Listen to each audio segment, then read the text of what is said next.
Anyway, what's going on, everybody? How you guys doing? Welcome back to the Calvary Realty podcast. That's the name we got right now. We got a special guest in the building, or actually, he's not in the building. He's in another building. You out in Redlands somewhere, right? Out at Keller Williams, somewhere in Redlands.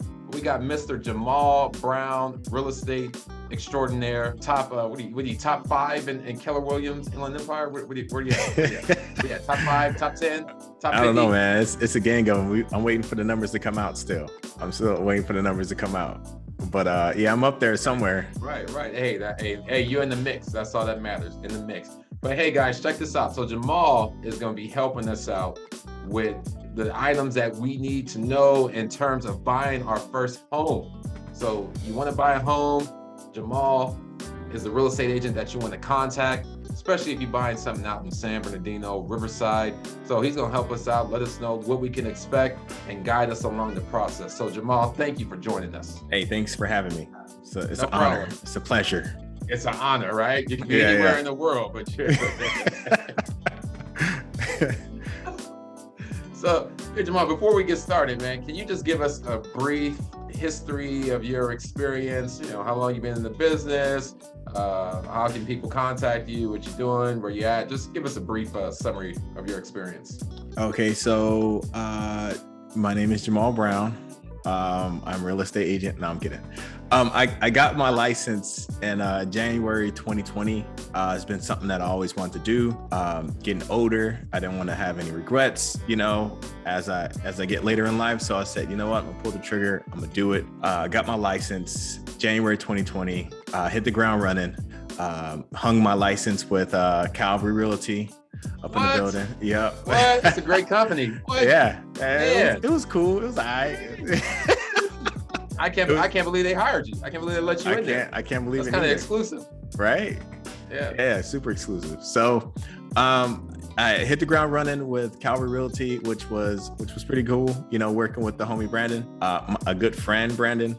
And March 2020, you know, pandemic hits, everything gets shut down. Nobody knows exactly what's happening. And so, you know, the market kind of stood still for a second, and then, you know, 60 days later, just shot to the moon. And so, you know, it was pretty cool to be able to help navigate people through the pandemic. And we're kind of still, you know, the residuals of what's happening right now. And so that was really fun, helping people navigate. You know, I was working with some people, had a listing, he lost his job, all kind of crazy stuff. So I was grateful to be in that position to offer services to people in need who had questions. You know, we all had questions. So I moved over to Keller Williams. I just was looking for just a bigger apparatus to kind of grow, to scale up. And so been with Keller Williams ever since. And you know, just helping people, loving people to life, answering questions. You know, that's my story.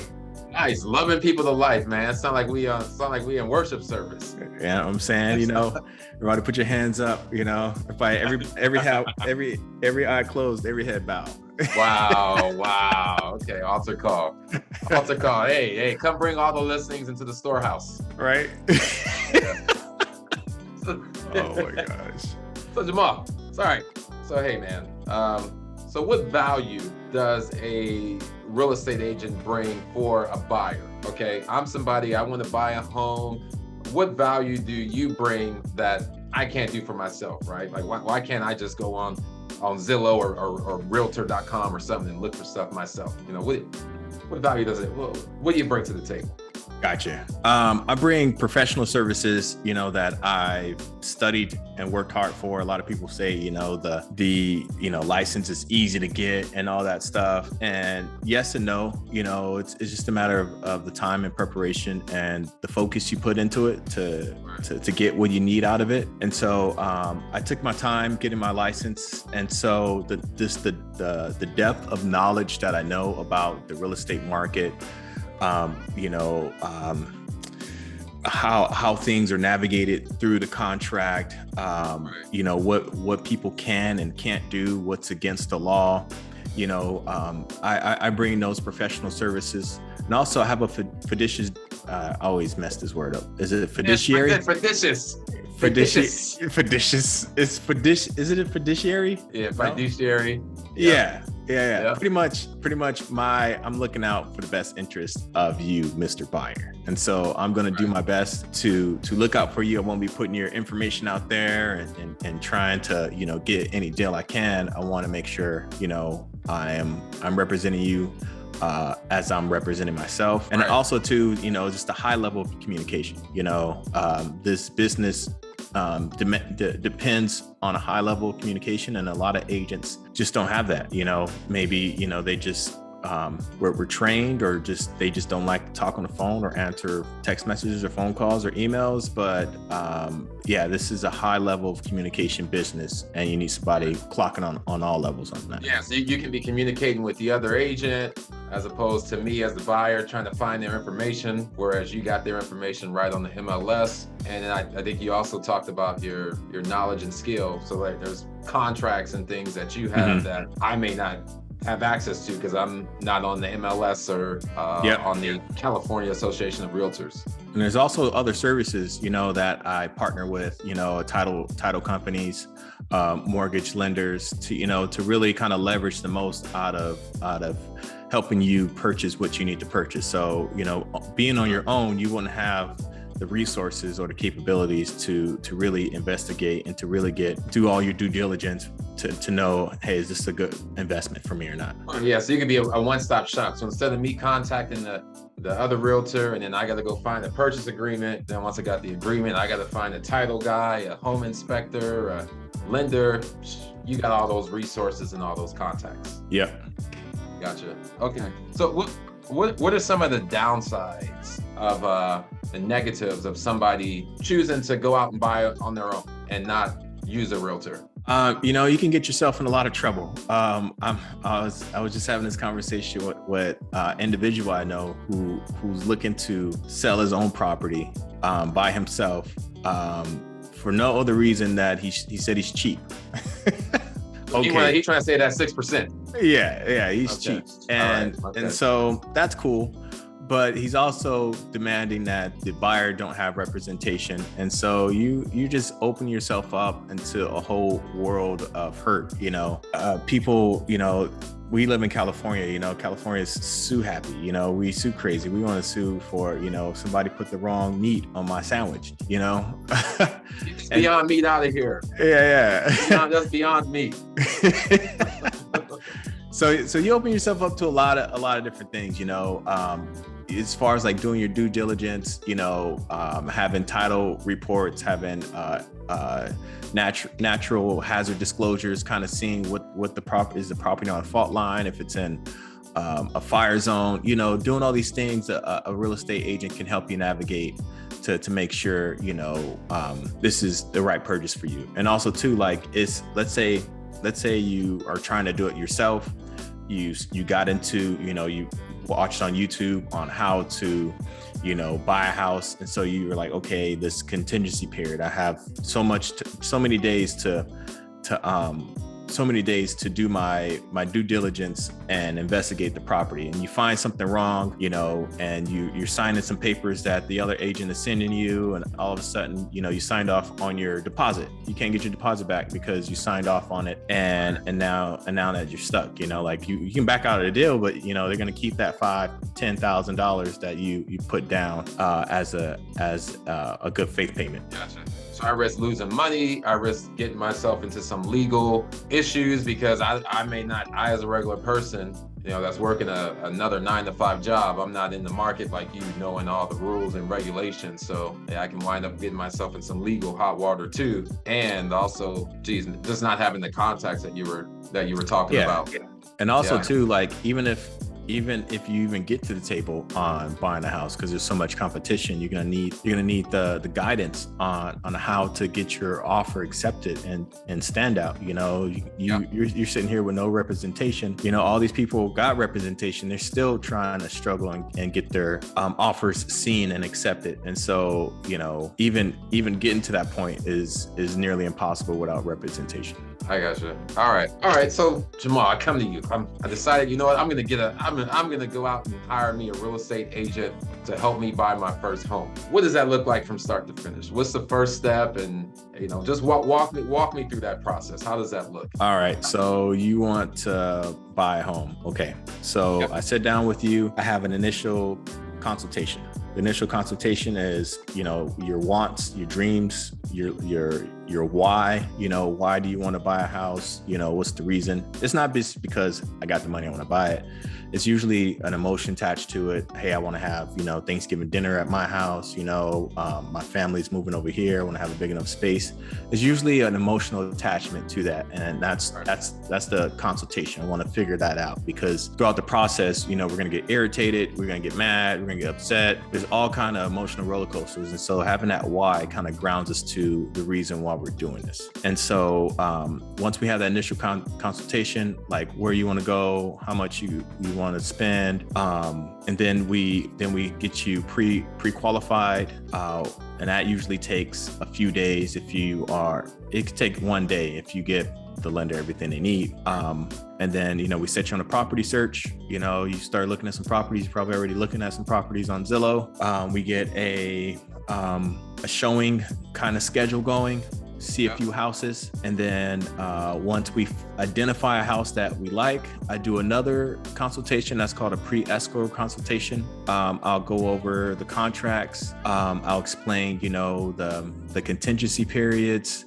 kind of everything that's involved and what's going to happen next. Like, hey, we found this house, what happens next? And so you know, as far as like deposits and how much time you have to bring your deposit when escrow opens, all the different things. Once we submit the offer, we get our offer accepted, I'll have one more consultation, and pretty much it's just an overview of the pre-escrow consultation, but a little bit more in depth. And so we're going to be talking about, you know, what possibility the home inspection can find, what happens when if the appraisal comes in lower than expected. And so it's just kind of some game plans that we put in place, you know, identify, you know, what things we're going to ask for as far as credit back or possibly changing up the price of the home. So that's how it looks. And then after that consultation, we go through the escrow, we close, you get your keys, and we take a picture. Just big old key. Right. So, you know, let's talk about that escrow process, because that's when the work really starts. Okay. Yeah. So I mean, bro. The work is already starting from what day is it? one. What's the hard? So once we're in escrow, it's just smooth selling from there, or what? I wouldn't say it's smooth selling, but you're a lot closer than trying to get a hold of this agent to see this house, and the agent won't pick up the phone. So we're a lot closer, but yeah, it's I wouldn't say it's easy or smooth selling. There is going to be some negotiation happening, but it's just part of the process. So we're just that much closer to the end. All right, I got you. And what are some of the things that we do in escrow? You know, we got the offer, it's accepted. We now open escrow with somebody, First American or whoever, whatever. Mm-hmm. You know, what can I expect now as a buyer, and how long is that process going to take until I actually have these keys in my hand, taking a picture with my family and Jamel Brown? So usually the typical escrow is 30 days. But it's not a standard like across the board. You can make escrow 21 days, or it can be 45 or 60 days. Just depends on the situation of the seller, what the seller's looking for. And so that's one key on having me as a good realtor, because, you know, I'm gonna see what the seller wants. We're just not just gonna put an offer and just make them accept our terms of agreement. We want to know what they're working towards, so we can kind of help accommodate them. And so let's say it's a 30-day escrow. 30-day escrow, from day 0 to 3 is that's when you get your initial deposit in. It's earnest money deposit, EMD. You're gonna get those funds over into escrow. You can write a cashier's check or do a wire. Get that into escrow. 5 days, typically depends on how you negotiate. 5 days, 5 to 7 days, the seller has to give you the disclosures. So it gives you everything, a lot of information about the home, as far as like, was there any insurance claims on a home? Did anybody die in a home? Does everything work? It gives you all the it gives the opportunity for the sellers to say, hey, like, this light in the bathroom never worked, or hey, the fireplace was never used, or something. Still tracking on that time frame. You need to get a home inspector in the home to give you a home inspection report, and that's just going to give you all the details as far as like, hey, the electrical sockets work, the plumbing's good, the roof is this. And so that just gives you a report on the home. It's not going to give you specifics like, hey, this wood is bad, this is how you replace it. But it would just kind of just diagnose it. And so from there, you still have time to say, hey, like, if the plumbing's bad, let's get a plumber out here to check it out. If the roofing looks janky, let's get a roofer out here to kind of give us an estimate, just see how much it costs. And then so you get that report. There's along with the seller's disclosures, they'll give you a natural hazard disclosure form that tells you if you're in an earthquake fault zone, fire fault zone, flood zone. If you can have chickens in your backyard, if you're zoned, for that, or goats, and so and then so you have your home inspection, you have those disclosures, then there's an appraisal that happens. Sometimes you can waive the appraisal. Most of the time, first home buyers aren't waiving them. They're getting their appraisals. And then so usually, those things fall either at or above the listing price. If it falls below, that's a whole nother conversation. Right. And then, so that all that needs to happen in 17 days. 17 days is your contingency period. And then from there, you have 21 days. So just stacking on that. So was that 4 more days from there, your loan contingency period is up, where, you did all your stuff to get all your stuff in for the lender. And that's a whole nother process, because you got to give 15 pay stubs of the same pay period, I know, man. And letters of explanation. Right. Yeah. Drop of blood, medical records. They want everything. Honestly, it's better than what happened in 2008. I think it's just a self-correction on what happened then, because they were giving out loans then. They didn't even have the legal name for people, and they were giving out loans. So you have that period. And then from there, 5 days before closing, we do our final walkthrough. And there's some stuff that's happening in the back end with the lender, sending docs to escrow. You need to go and sign your docs, wire the rest of your deposit over to escrow, and then we close. It's always good to close, huh? It is. It's always good to close. And so what are some things that you've seen? What's some stuff that you've seen go wrong in escrow that caused people to cancel escrow or not close? Like what are some common things that you've seen? Fortunately, all my escrows have closed. Excuse me. Sorry. Excuse me, sir. I would love to say without hiccups. There's been some hiccups, but we worked through it, and so all of my escrows have closed. Amen. Thank you, Jesus. You banned 100%. 100%, man. Yeah, that's legit. But from different colleagues and different things I've seen, there's a lot of different things. There's disagreements with the home, the condition of the home. Let's say the floors are bad, or actually the roof is a hot topic. Let's say the roof is really bad, and so Mr. Buyer is asking for $7,000 and credits to fix that, and the seller says, no, we're not doing that. Boom, that's disagreement, and they have the right to cancel if they're in their contingency period. And so usually that happens. I would say a lot, not an awful lot, but it just depends on how dedicated and serious the buyers are. Right. And so if they say, okay, not 7, okay, can you give me 3 or 4? Give me something. Give me something. Let's work. Yeah, let's work together. Give me something. Yeah. And so that happens. I've heard people, who've had buyers in escrow and then they bought a new car, and that messed up their debt to income ratio. Yeah. And that messed up their thing.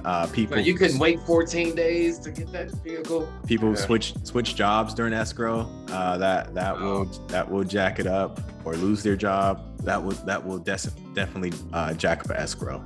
What do you think are some red flags? I know you mentioned the roof. What are some red flags that you think a buyer should look for in a home that should cause them to say, you know what, maybe this one is not the one for me. I should move on to something else. Like, what are some red flags in either the inspection report or I don't know, the appraisal, just something like what would you advise on that? Well, you have your main functions of the house. So you have the roof, you have your plumbing, you have your electrical, and you have your foundation. And so, you want to look at all those factors and see what's your level of tolerance on addressing those. If you say, hey, I want to come into a turnkey, I don't want to do nothing, then, any blip on those radars is going to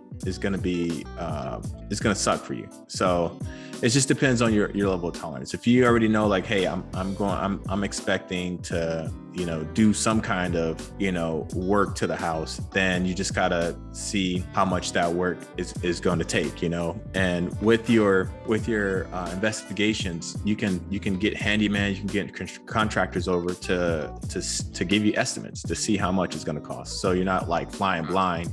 You kind of have an idea, okay, like, that kitchen, you can guess is going to cost $4,000, but a contractor just came and said it's going to cost $12,000. So you have a good expectation of how much things are going to cost. So definitely the roof, electrical, the plumbing, and the foundation. If any of those things are kind of vital, like the walls, you can paint them, you can patch them. Yeah, the flooring, the windows, like little like sinks, you can always, or like toilet. Cosmetic stuff you shouldn't be worried about. Yeah, I got you. All right, cool.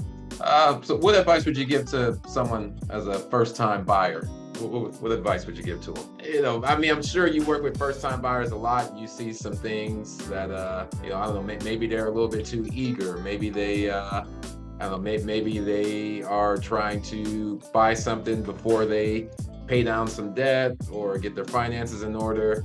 Maybe they need to lower their expectations. Okay, maybe your first home is not going to be on the beach in Huntington or Malibu. Okay, and you need to go out to Victorville or Adelanto, something like, so what would be your advice, or a couple of pieces of advice you'd give to the newbie looking to buy their first home? So first time buyers I have experience with, really just walking them through what to expect, like you kind of brushed on, as far as like the condition of the home. It's not going to be a turnkey. It's not going to be by the beach. It's going to be something that's going to need some love and some care, some TLC, Right. And so finding something with some TLC, but not a lemon, not something that's gonna, every other week, you're gonna be pouring thousands of dollars into the house, and it's just gonna be just some freaking shack that you're just trying to revive. And you're maxing out your Home Depot card. Yeah. Yeah, and so have that, as far as like when you're shopping, don't shop at the top of your budget, shop, give yourself some room in your budget. So let's say you're approved for $500,000. We're going to be looking in the 420s, because you're going to need that room to negotiate and go up. In case, there is a battle for, a bidding war. And so a lot of people, they say, oh, I'm at $500,000. Okay. They're looking at 510s, 515s. It's like, no, let's go. You're approved down. up to 500,000. Yeah. So yeah, that's one of my advices. I share people, hey, like shop underneath your budget, because that's going to give you space to negotiate and to maneuver. Anything else you want to share with us that we haven't covered? Some gems or some knowledge, some nuggets that you want to drop in there that we haven't already talked about? Yeah, I think I shared a lot. Especially this is a buyer's, I guess, podcast or interview. Yeah. I do work with a lot of buyers. I do work with a lot of listings as well. So, but we can say that for another time. That's the next podcast. That's the next one. The next one. Just know that you aren't tied to anything as a first time buyer. You're not tied to anything. The best advice I can give is, if you are just mildly interested in a property and you need like time to think about it, submit an offer anyways, just because it's just showing that you're interested. Submitting an offer isn't saying isn't tying your hands and say, hey, you're going to buy this property right now and there's no way out of it. It's just showing your interest. It's raising your hand saying, hey, I'm interested. Here's an offer. Let's talk more about it. And so a lot of people, see houses and they're like, oh, I want to think about it, or they're not sure. And then, they wake up the next morning and like, dang, I really like that, kitchen. Is it too late? And yes, it is too late. It's already pending and contingent. Yeah. So my best advice is just submit an offer, and give yourself time to think about it, because even if you submit an offer and they accept it, you still gotta, go and take your money to escrow and do things before escrow opens. So you can be like, if they say, hey, we like your offer, we want to pick you. And I had that happen before. I had a buyer who we were searching, and we put in the offer. We beat out some people for the offer. The agent called me excited. And so I called him and he said, I don't know if we like that. I'm like, what? Are you crazy? But we found something else better for him. So again, you're not tied or you're not tied to that initial offer, but it at least gets you on the table to be to be considered. All right. Yeah. And you know what? You bring up a good point. So you can submit an offer and have the seller sign it. And if you don't send your deposit to escrow within 3 days, the offer is just automatically null and void. So, and there's no, you're not tied to that. The seller has no obligation to you. So you are right. And just, hey, if you're interested, if you mildly interested, just submit the offer, because it's not, nothing is finalized until you start signing those escrow documents and removing contingencies.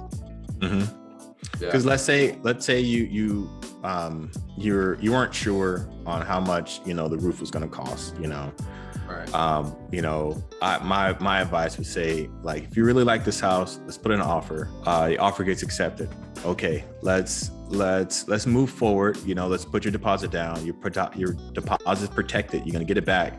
Let's see how much this stuff is gonna cost, just to kind of give you a peace of mind. Right. At that point, where, hey, like, the home inspection or the roofer, like, it was just way too much. Cool. Like, let's start over, let's find another property, but if it's like, hey, it's not as bad as I thought. Cool. Let's move forward. Gotcha. What's the craziest thing you ever experienced on the deal? Like, have you ever walked into a house and it's you see some either somebody got a bunch of cats or a bunch of dog poop on the ground, or I don't know, you got a seller that has mannequins in his or her home. Like, what's the craziest thing you've ever seen on like on a showing? Either on the showing or in the escrow. Like, what's something just crazy that just is not common, that something you see every day? I mean, I've seen some fun stuff. I'm trying to remember, because it's not like one thing that stands out. It's a few little things like, oh, why would they do this? Or, oh, why would they do that? Right. And I've been into some houses where I open the door. Sometimes we don't even go inside. We just like pass by and we're like, nope, But it's been a few that I open the door and I'm like, I'm like, you want to go in? They're like, nah. I'm like, all right, well, We closed that bad boy up. It's been like 3 or 4 of those where where people have like lines of cocaine on the living room table, or what? You just walk in, you just don't feel comfortable. No, I haven't seen any drugs. It's just, the carpet stinks, it smells. It's, you don't know if the roof is gonna cave in on you. You don't know if somebody gonna come out the back, some homeless people, or it's just one of those things. But no, I haven't seen any drugs things. Well, yes, I have. I have seen some drugs.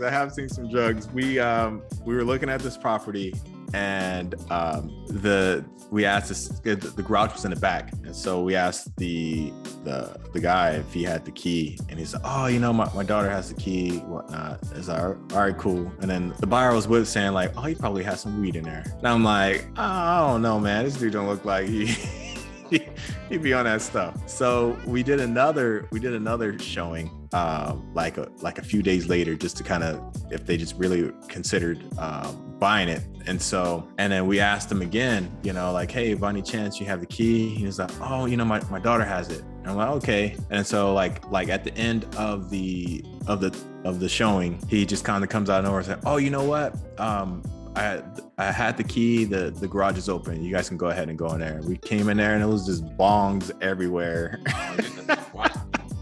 And so the buyer was right. It was weed in there. I gave him the benefit of the doubt, but it turned out to be true. So that is my drug story. That's crazy. That's crazy. Was it somebody from the church? The buyer or the seller? No, the seller. The folks that had the weed all in their garage. Yeah, man. The seller's name was Jeff. I'm just kidding. I ain't about to. No, you're silly. You're a clown. Hey, have you ever done walkthroughs and then you go into rooms and people are sleeping in the bed? No, but there have been a few where I've set up showings and it says, "Hey, don't go in the master bedroom because the tenant is sleeping or the seller's sleeping. They work late nights." And so it's been a few of those where I just like, man, I'm not about to go into somebody's house and they wake up and shoot me, for trespassing. I've been in some of those. Like, it's awkward. You open the door and then you see somebody just sleeping. Yeah. So I try and avoid those or come back when they're awake. Gotcha. All right, man. So Jamaal, how can people reach you? They want to use your services, list a home, buy a home. How can they reach you? You guys can follow me on Instagram, Jamel Brown _real estate, or find me on my website, jamalbrownre.com, or just give me a phone call at 909-264-9246. And I would love to help them buy a home. I'd love to help you buy a home because I'm talking to you. Yes, you are. Yes. Hey, Jamaal, man, we appreciate your time. We know you got a lot of real estate to sell, so we're gonna let you go out there, get those listings, and buy those, and go through those property inspections and walkthroughs for those buyers. And you guys, thank you guys for joining us. Appreciate you guys for tuning in. Brandon Robinson had the pleasure of interviewing Mr. Jamel Brown. You guys want to reach him? What's the website again? JamalBrownRE.com. Yeah, JamalBrownRE.com. I did have a correction. I did fall out of one escrow. This dude was playing me the whole time, man. I had a listing. He put in an offer, and he was buying it for his dad, and everything was going cool. And then they hit us with like this ridiculous freaking credit request. Or list of repairs. And the thing was like $12,000. I'm like, man, there's no way that all this stuff costs $12,000. And so I talked to my seller. She was upset. She wasn't budging for nothing. So I said, hey, like, the best we can do is, I think she wanted to give him like 3. And I'm like, no, that's not enough. And so they walked. And so we put it back on the market. And this dude had the nerve to hit me up like a week after we were back on the market saying, hey, like, I'm really serious. We want to buy it. I'm like, man, if you don't get off my phone. Well, he is serious. Hey, if you give him the $12,000 credit, he probably Right? No, man, that's it. That's it. Sure. Okay, I was trying to let time. you get back to work. All right, I was trying to let you get back to work. I appreciate it. I did want to do a redaction just in case somebody fact checked me, you know. All right, man. Wait. There's more. Wait, there's more. I know. Well, hey, man, appreciate you taking the time out of your schedule to be here.